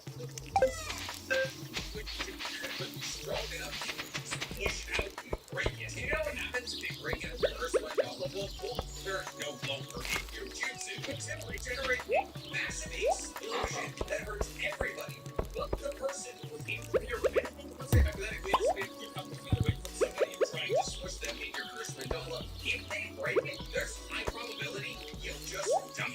And for some reason, the explosion centered around the person breaking out your jutsu does not affect the person who just broke out of your jutsu. So there's like infinite amount of risks to using this technique. And the fact that it really works one-on-one situations, and yet it's just barely based on the technique. But in a jutsu, so let's get to something that actually matters in the Naruto story. Breaking another group associated with weird hand signs, the Yamanaka's mind transfer jutsu. Now, technically, the mind transfer the ability of the Yamanaka. They also have mind-body disturbance technique, switch technique, and mind-body switch burst skills. Or, when I'm talking about the base technique, the mind transfer jutsu. In order to pull off this jutsu, the Yamanaka member has to convert their this energy, specifically spiritual energy. Then set spiritual energy as their opponent. The spiritual energy has an opponent relatively slowly in a straight line. So if the Yamanaka member happens their consciousness in the form of spiritual energy will just be floating around them until eventually it finds its way back to their body. Why, whenever Ino misses the mind transfer technique, she's just unconscious for a couple minutes. Kind of like Brook with the Divine Bias, his soul had to fight his body. Because just unfortunately, this technique people who are either unconscious or not moving or restrained. However, if this technique does make contact, then the Yamanaka member is able to control the body of whoever they transfer into. Most of it. If the person the Yamanaka clan member is taking over has a particularly strong will, they can force them out of their consciousness. So let's make this technique isn't released until the Yamanaka clan members they don't need to be in the body anymore. The technique was created for reconnaissance. Therefore, pretty much only for reconnaissance. Wait.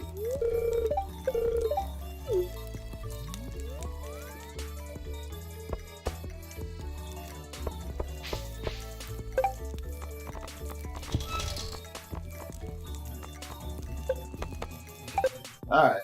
I'm gonna turn it in.